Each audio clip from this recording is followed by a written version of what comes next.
na lang ang kakainin natin. And they have discovered that beneath the thorns and regardless of the awful smell, lies a very nutritious fruit which helped them survive during a time of hunger and drought. And this reminds me of our situations as God's children. There are times our outward situations may not be positive, may not be pleasant. But since we are God's children, God has something for us. He has something good for us. Kindly open your Bibles to the book of Exodus, chapter 15, beginning with verse 22 to 27. Exodus 15, 22 to 27. Then Moses led Israel from the Red Sea, and they went into the desert of Shur. For 3 days they traveled in the desert without finding water. When they came to Marah, they could not drink its water because it was bitter. That is why the place is called Marah. So the people grumbled against Moses, saying, "What are we to drink?" Then Moses cried out to the Lord, and the Lord showed him a piece of wood. He threw it into the water, and the water became sweet. There the Lord made a decree and a law for them, and there he tested them. He said, "If you listen carefully to the voice of the Lord your God, and do what is right in His eyes, if you pay attention to His commands and keep all His decrees, I will not bring on you any of the diseases I brought on the Egyptians, for I am the Lord who heals you." Then they came to Elim, where there were 12 springs and 70 palm trees, and they camped there near the water. To God be the glory. Palakpakan po natin ang Panginoon. Hallelujah. Now this story is a narrative of the people of Israel. So tayong mga Pilipino, wala tayong relasyon dito because this is the history of the people of Israel. It happened after they crossed the Red Sea. God miraculously delivered them from the hands of the Egyptians. And God parted the Red Sea and allowed them to pass through dry land. But to their surprise, or even their shock perhaps, that instead of the situation getting better, it seems that they came from the frying pan to the fire.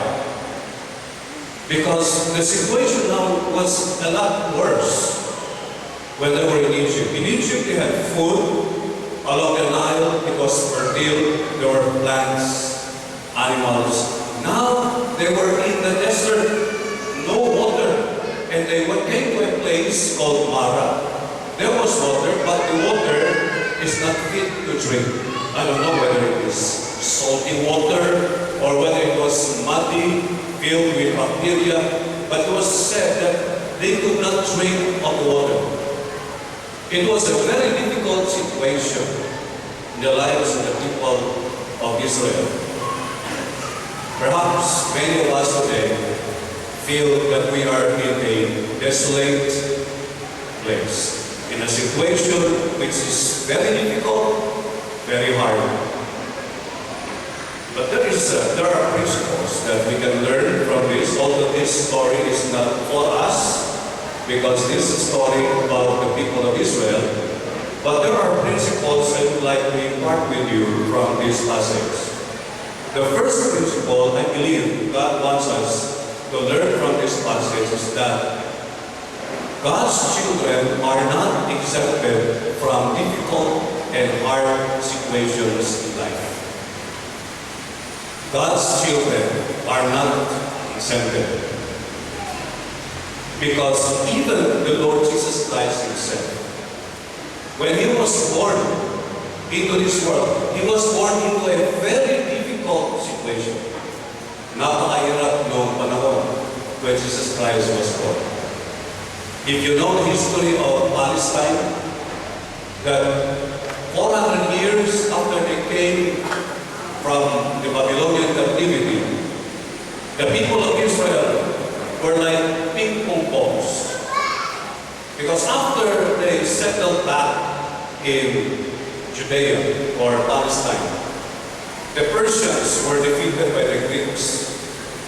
The Greeks invaded Persia. Saan dumaan yung mga Greeks? Palestine.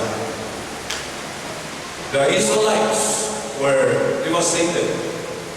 And then, when Alexander the Great died and his generals took over, they fought against each other. One general took Syria, another general took Egypt. The Seleucids of Syria fought against the Ptolemies of Egypt. And so they fought one against each other. And Israel was at the center of the fight. So when the Seleucids would attack, they would run over the Israelites. And if the Ptolemies would attack, they would run over the Israelites. And when Jesus Christ was born, the Greeks were defeated by the Romans, but there was a civil war in Palestine between the Hasmoneans. If you read the book of Maccabees, we'll find out how terrible the time was for the Israelites. So yung buhay ni Jesus Christ, nung siya'y pinanganak, from birth to death, it was not an easy life. And yet he is the Son of God. So if problems and difficulties come in our lives, we should not be surprised because we are still in this world. For as long as we are in this world, we are like going through a desert where there is desolation, there is barrenness, scarcity. The disciples of Jesus Christ also experienced sufferings and hardships. At first, they were persecuted by the Jewish authorities. Later on, they were persecuted by the Roman authorities. And even the church, for 300 years, experienced severe persecution. And so, God's children should not be surprised if there are problems, struggles, challenges that will come into our lives because we are not exempted from that. In fact, I was not exempted from a virus that hit me. That's why I cannot speak quite loud this morning. I am trying because I still have 2 more services to preach. We are not exempted. As long as we are in this world, we are subject to so many problems, so many difficulties and challenges. I do not know what you are going through right now. My heart goes out to a family. Meron isang pamilya na thankful talaga sila sa Panginoon. But they're facing some kind of a desert in their lives. 3 years ago, one of their children had a major operation. Merong tumubong tumor sa kanyang utak. The doctor said to open his skull, remove the tumor, put the tube from his brain down to his stomach. That's a very dangerous operation. That was 3 years ago. After 3 years, nagbara yung tubo. Kailangan buksan naman ulit yung kanyang ulo. Replace your tubo. And many times we ask the question, why is this happening to us? Why are we suffering? Why are we encountering difficulties when in fact we are serving the Lord? We are following the Lord Jesus Christ. But Jesus Christ reminded us that He also endured suffering. In this world, we will have tribulation, we will have difficulties, we will have hard situations.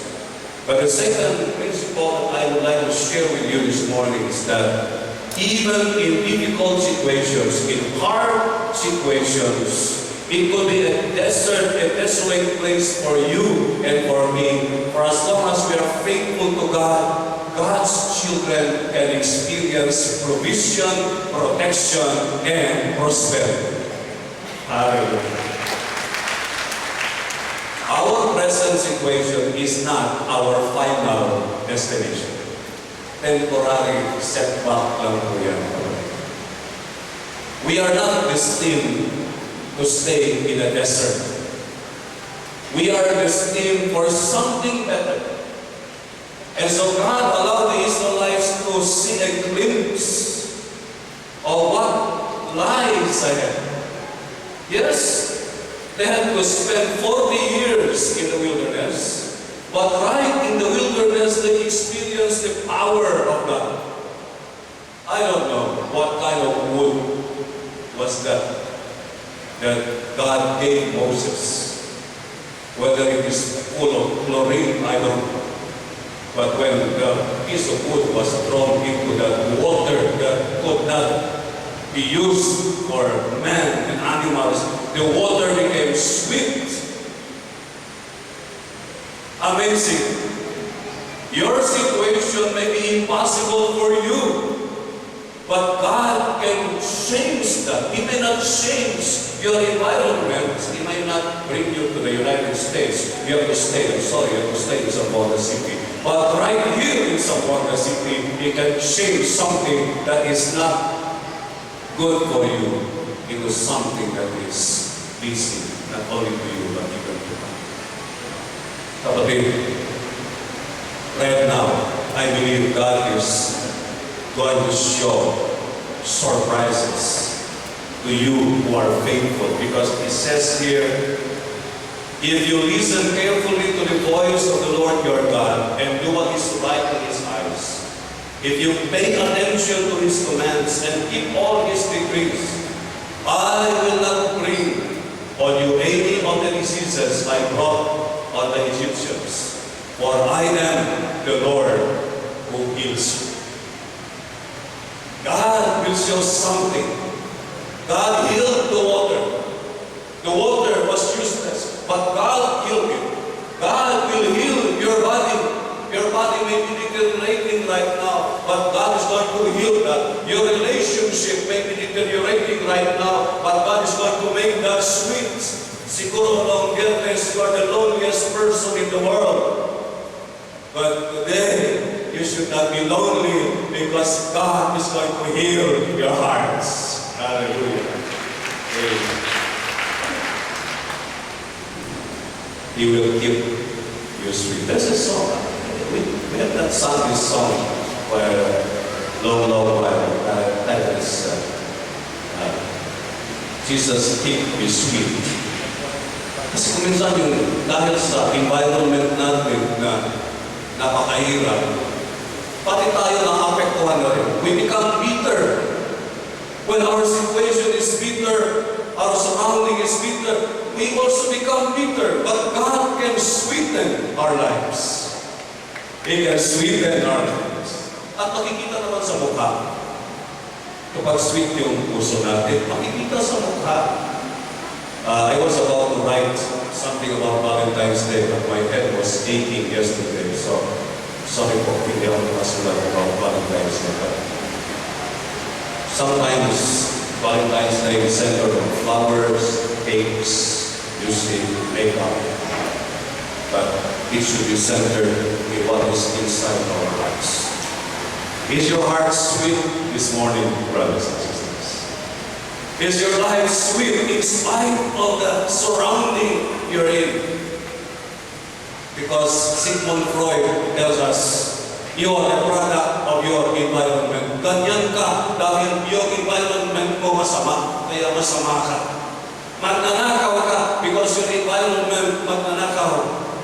I tell you, brothers and sisters, even if your surrounding is not favorable, unpleasant, God can make you sweet. He can transform your lives. He can change your life. And not only that, I noticed that after they experienced the sweetness of the water, God brought them to a place where there were springs. It's an oasis. God did not remove them from the desert. Nandun pa rin sila. They were still in the middle of the desert. But even in the middle of the desert, God can provide. God can sustain His people. There were springs. There were palm trees. Kapatid, right where you are, God can make you abundant, prosperous, because He is able to do that even in the midst of your difficult and hard situation. Pero ano man ginaharap mo ngayon kapatid, sometimes situations are difficult, sometimes we face difficult people. Especially if that difficult person is right in front of you during breakfast. Yun yata ang pinakamahirap na sitwasyon sa buhay. Yung hindi mo na makikita yung kanyang mukha kasi natatapunan ng newspaper. So dapat mag-attend sila sa February 28 para magbago yung sitwasyon. We face difficult situations. We face difficult people in the home, in the offices, in the workplace. Wherever we go, there are difficult people. But God can make you prosper, abundant, joyful, even in the midst of all this. And so, we are not exempted from difficult situations and hard situations in life. But if we are faithful to God, we hold on to Him, we can experience God's provision, protection, prosperity, even in the midst of His difficult and hard situations. Meron ka bang prayer na matagal na? Lord, ang tagal naman. Kailan ba matatapos itong kalbaryo ko sa buhay? Kailan ba matatapos itong disyerto sa buhay? Reverend Robert and Mrs. Mary Moffat were missionaries to South Central Africa, presently Botswana. So if you are familiar with these places, this place, Botswana, when Reverend and Mrs. Moffat were assigned as missionaries, mahirap ng lugar na ito. It's desert. The Kalahari Desert is part of Botswana. Not only that the place was hard, the hearts of the people were also hard. For 10 years na sila doon. Hirap sila sa buhay, hirap din sila sa pag-preach. Because for 10 years, nobody accepted Christ. And so some of their friends in England said, uwi na lang tayo. Tapusin nyo na yan dyan. Kalimutan nyo na. But Reverend Mrs. Moffat asked for an extension. 1 year, 2 years, 3 years. 13 years na sila doon. Wala pa rin nangyari. And then one day, a friend from England wrote them and asked, what gift would you like? That was a very nice question, right? I hope someone will ask you that question this morning. What gift would you want? Kayo, kung meron magtanong sa iyo, what gift would you want? Ano ang isasagot nyo? And then immediately, Mrs. Moffat wrote a letter. Kung isa itong babae, madali mag-respond. She wrote a letter and she said to the person who wrote it, please send us a communion set. Ito communion set na ginagamit natin pag communion service. How in the world would you ask for a communion set when there are no people who would partake of the Lord's Supper? But that was her request. Please send us a communion set. After 13 years, no converts, she asked for a communion set. Few days later, 6 men from that village accepted Jesus Christ. The first Christian church in South Central Africa, which became the modern church of thousands of churches in Africa today, came from Botswana, from the ministry of Reverend and Mrs. Robert Moffat. Walang convert for 30 years. But brothers and sisters, even in the midst of difficult and hard situation, God can prosper you. God can make you abundant God can give you everything that you need because you are the child of God.